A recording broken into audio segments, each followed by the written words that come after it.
That's why I said the question for the reading tomorrow, how much do we want that? And we can't live like that. Let's not fool ourselves. But we can take moments. We can take 5 minutes, 10 minutes, 30 minutes, whatever we can take in the day and say with great determination, I'm meditating now. Whatever else comes in, don't bother me. I'm meditating now.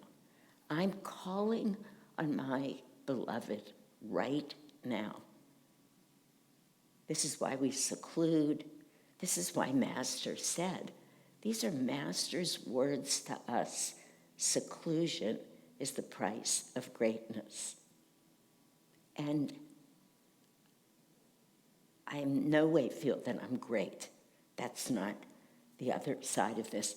But I have realized that truth because things come in seclusion that will not most likely come otherwise. And I'm looking around the room to see who's here. There are many couples who say to me, we're going on seclusion.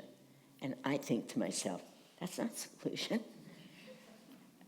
That's doing something different with your partner or your husband or your wife. It's not seclusion. Even if you're in the same room and not talking to each other. No, but I'm saying, and if what people can do because of your tolerance, because of your life situation is 1 hour a week, seclude an hour a week. If you can do a half day, find a half day. Usually it means getting out of your usual environment. It does. Very hard to seclude at home. Not impossible, but really challenging. There's so many great jobs that we all want to do at home. Chores that have been waiting for years. Now we have 2 weeks of total quiet. No, but really, yes, it's hard. And you keep saying, but my God, it's hard. And I just want to say to you, yes. And the question comes.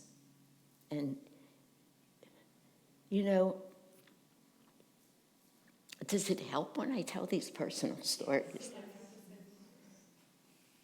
Barry is feeling, my husband Barry, all of you know him or have heard of him many times. Sometimes when I go home, he says, what stories did you tell about me today?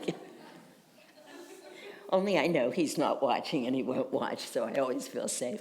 And you all know I love him, deeply love him.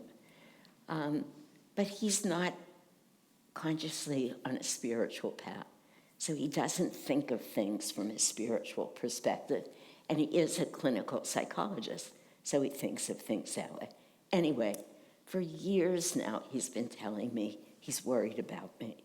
Why is he worried about me? Because I do too much. I'm always running.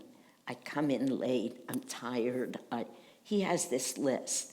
And I often say to him for years, how do I look to you, honey? How do I feel to you? Like, now you've been worried for 2 years, 4 years, 6 years.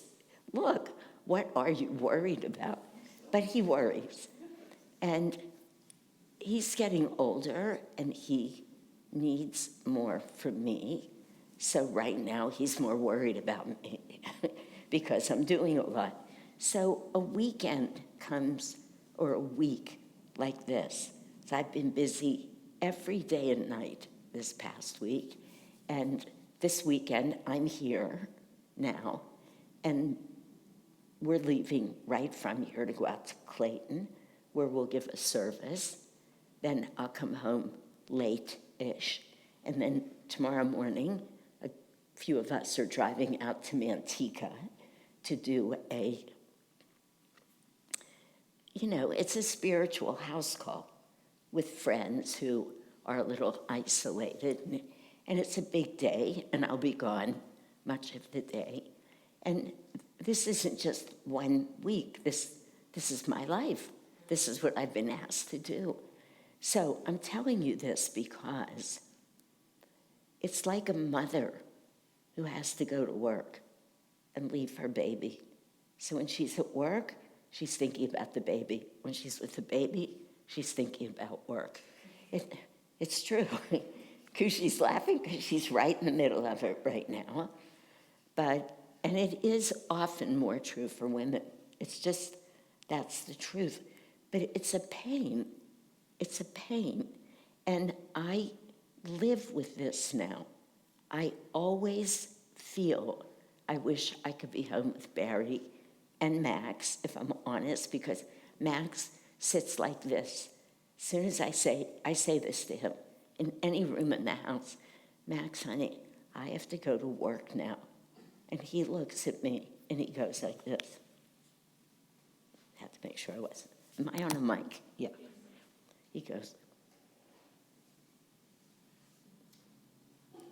And he goes to the couch with that little face and he sits on the edge of the couch like this.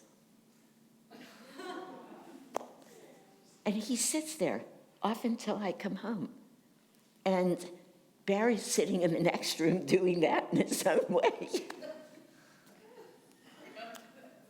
And yet, this is true, what I'm telling you. But this is my calling. This is God is asking me to do this. And I'm not going to quit doing it. And Barry paints the story.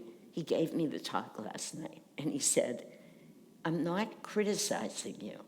I said, I don't feel criticized. He said, pretend I'm like a best friend who's willing to tell you this. And then he tells me, you're about to drop off an edge.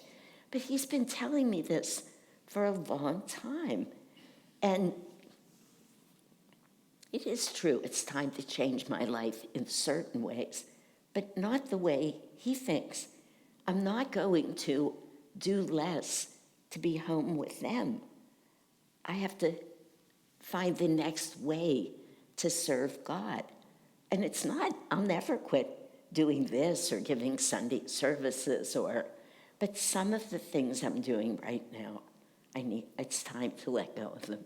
But it's not what Barry says, and yet my heart is hurting so much almost all the time that I should be there. And often I'll say to somebody, like last night was this great game in Master's Kitchen, this trivia game.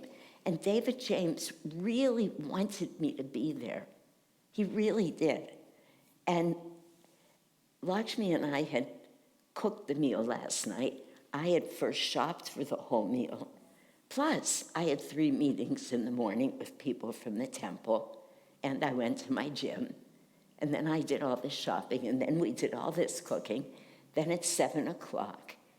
And I just felt like I needed to get home and be with Barry and Max. So I didn't stay for trivia. So wherever I am, I'm not where somebody else wants me to be. You know, these are hard things. And I'm saying them. I'm sharing them because it's so easy to relate, A, to somebody else's problems, not your own, and B, they're funny stories in a way, but it's not funny. I mean, it's actually a truth that I live with. But I have to keep asking myself, what is the main purpose of this life for me?